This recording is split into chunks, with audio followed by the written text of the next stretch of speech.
Hi there, thank you so much for joining me in this course. My name's Jared Swift and I'll be giving voice to this course by Carlotta. Be sure to check out our stuff on social media, she's super cool. We're going to be looking at armor design concepts, anatomy concepts, different ways of representing one same warrior for your future video game designs maybe. And your character designs, your concept art and RPG styles.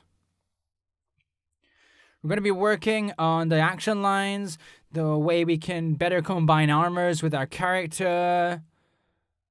We're also going to be working a little bit on the colors, the shiny bit of the armors.